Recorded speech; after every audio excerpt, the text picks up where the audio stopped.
The internet's social media may have caused today's uprisings, but past revolutions were sparked by other factors.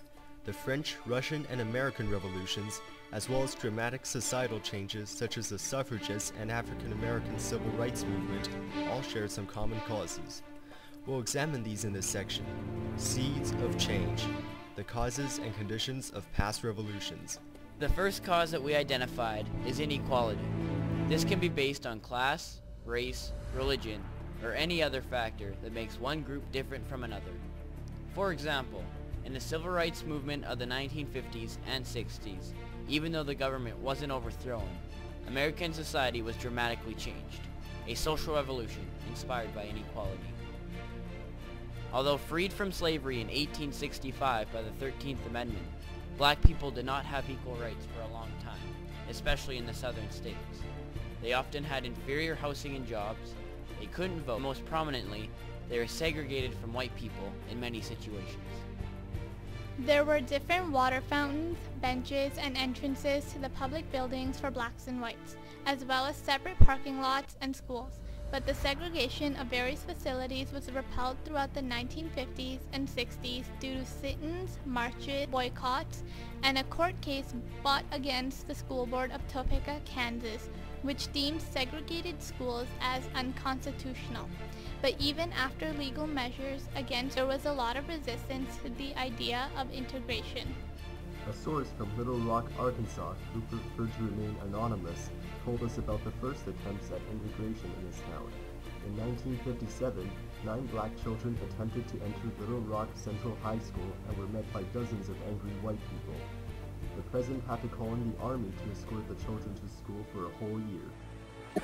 The satisfactory and unequivocal assurances that the orders of the federal court would not be obstructed and that peace and order would be maintained in connection.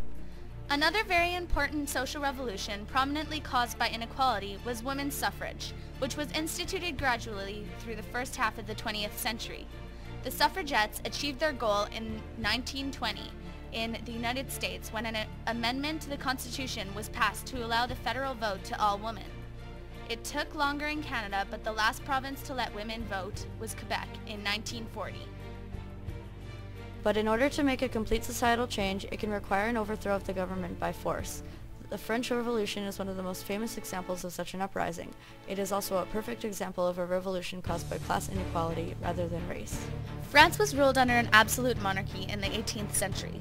The nobles and clergy enjoyed special privileges and were exempt from taxes. The common people did not have any power in the political process and had to bear the entire burden of taxes. By 1789, France was bankrupt and the people were starving. The hungry Parisians attacked the Bastille prison, killing the guards and tearing it apart brick by brick. The fall of the Bastille eventually led to the toppling of the government and the death of the king. The condition of America as a British colony provides another situation in which inequality was caused by unfair taxation. In the 1760s, American settlers had to pay room and board for British soldiers and pay a tax on the stamp paper required for many documents. To protest the Stamp Act, Americans dumped tons of tea into the Boston Harbor, the famous Boston Tea Party, which led to the American Revolution and the United States becoming an independent country.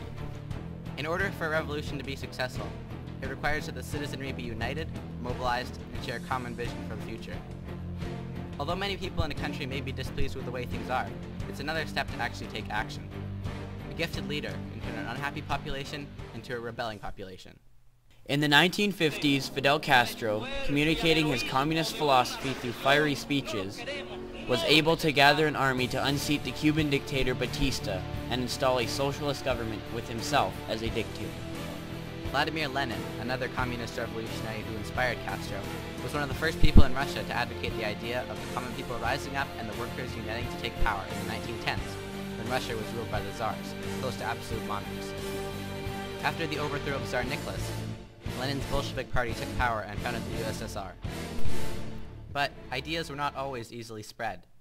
When the closest thing to mass communication was word of mouth, philosophies were greatly limited by geographic area. A person's worldview was defined exclusively by the place that they lived. One invention changed that dramatically: Johannes Gutenberg's printing press. Gutenberg's printing press opened up channels of communication to everyone. This was a very important event in the evolution of media. It allowed ordinary people to get their ideas out into the open. Because of the multiple copies being made, seeds were planted into the minds of everyone.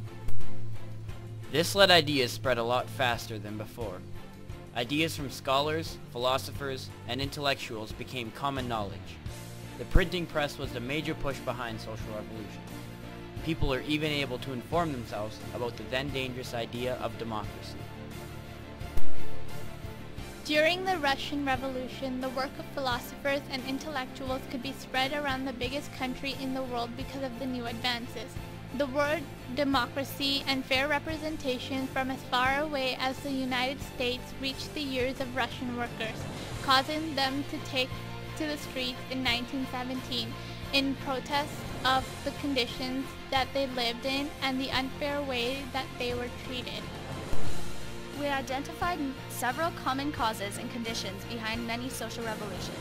Inequality, whether it is racial or financial, leaders to organize and inspire the populace, and the ability to transport ideas across long distances. With the internet and social media, we are seeing the last condition taken to greater and greater extremes, with billions of ideas traveling around the globe at the speed of light.